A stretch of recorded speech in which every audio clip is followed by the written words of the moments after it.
नमस्कार दोस्तों। अभिज्ञान क्लासेस में मैं एक बार फिर आप सभी का हार्दिक स्वागत करती हूँ। आई होप सो आप बहुत अच्छे होंगे और अच्छे से रिवीजन कर पा रहे होंगे। तो चलिए दोस्तों, आज का ये लेक्चर बिना किसी देरी के शुरू करते हैं।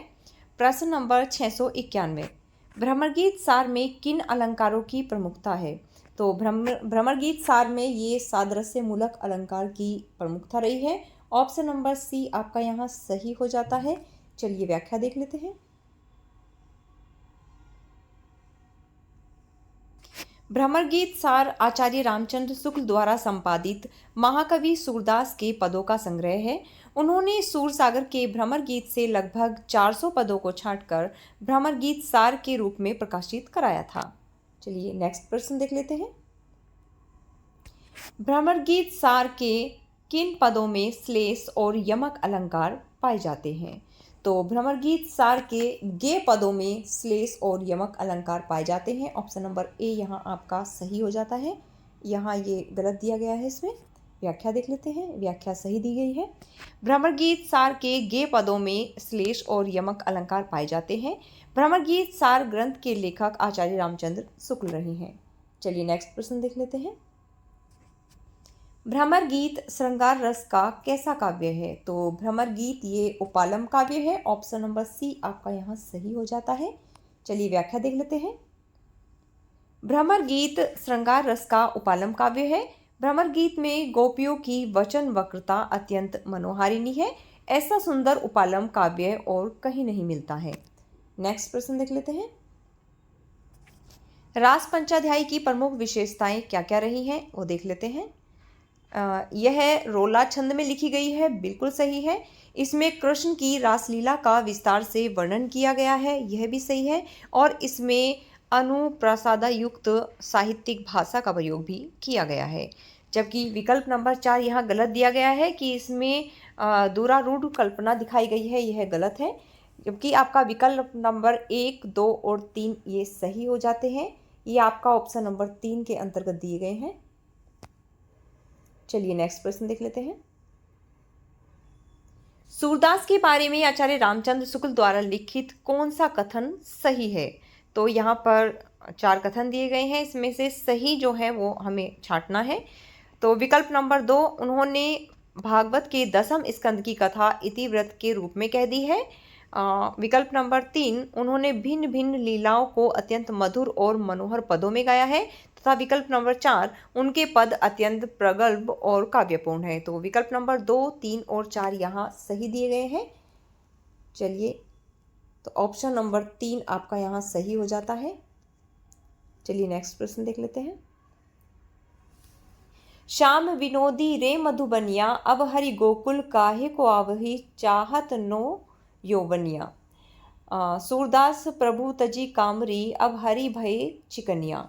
अब हरि भय चिकनिया के द्वारा सूरदास क्या कहना चाहते हैं? सूरदास जी कहना चाहते हैं कि श्री कृष्ण छैला हो गए हैं और श्री कृष्ण सुंदर छवि वाले हो गए हैं। तो विकल्प नंबर 3 और 4 आपके सही हो जाते हैं। ये आपका ऑप्शन नंबर डी के अंतर्गत दिए गए हैं। चलिए नेक्स्ट प्रश्न देख लेते हैं। यों ही मन मेरो मेरा काम का न रहियो माई, श्याम रंग हवे करी सामान्यो श्याम रंग में। उक्त काव्य पंक्तियों में कोई गोपी या भक्त क्या कहना चाहता है? ये कहना चाहते हैं कि श्री कृष्ण के रंग में रंगकर मेरा मन उन्हीं के जैसा हो गया है और मेरा मन श्री कृष्ण के वश में हो गया है। तो विकल्प नंबर 3 और 4 ये दोनों सही हो जाते हैं, जो कि ऑप्शन नंबर ए के अंतर्गत दिए गए हैं।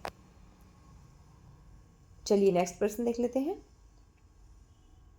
हरिदासी संप्रदाय के राधा कृष्ण कैसे हैं? तो हरिदासी संप्रदाय के राधा कृष्ण ये लोक निरपेक्ष हैं। ऑप्शन नंबर बी आपका यहाँ सही हो जाता है। चलिए व्याख्या देख लेते हैं।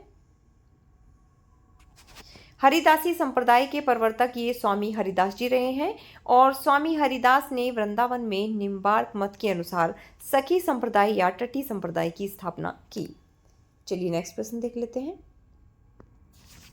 जीवन मुँह चाही को नीको, दरस परस दिन राती करती है, कान्हे पियारे पीको। उपयुक्त पंक्तियों में आचार्य रामचंद्र शुक्ल ने किस भाव की अभिव्यक्ति मानी है? तो यहाँ पे रामचंद्र शुक्ल ने असूया भाव की अभिव्यक्ति मानी है। आपका विकल्प नंबर सी यहाँ सही हो जाता है। चलिए व्याख्या देख लेते हैं।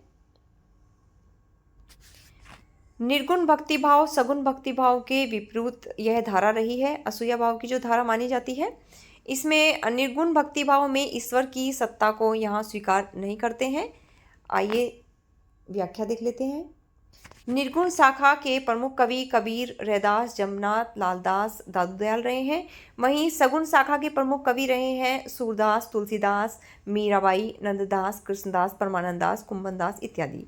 असूया भाव के अंतर्गत इसमें दूसरे के गुण में दोष ये निकाला जाता है। आगे देख लेते हैं। दैहिक श्रृंगार, इसके अंतर्गत बाहरी साज सज्जा का स्वरूप जो मुख्य रूप से स्त्रियों में देखने को मिलता है। आइए निर्गुण काव्य की विशेषताएं देख लेते हैं। इसकी विशेषताएं इस प्रकार है। निर्गुणोपासना, रहस्यवाद का उत्कृष्ट वर्णन, बहुदेववाद का विरोध, सामाजिक अन्याय और आडंबर का विरोध, लोक कल्याण की भावना और जाति पाति का विरोध, नारी के कामिनी रूप की निंदा और साधुकड़ी भाषा का प्रयोग। चलिए अंतिम प्रश्न देख लेते हैं। वल्लभाचार्य जिस संप्रदाय के आचार्य हैं उस संप्रदाय के प्रवर्तक कौन रहे हैं? तो इस संप्रदाय के प्रवर्तक रुद्र रहे हैं। ऑप्शन नंबर ए यहाँ आपका सही हो जाता है। चलिए व्याख्या देख लेते हैं।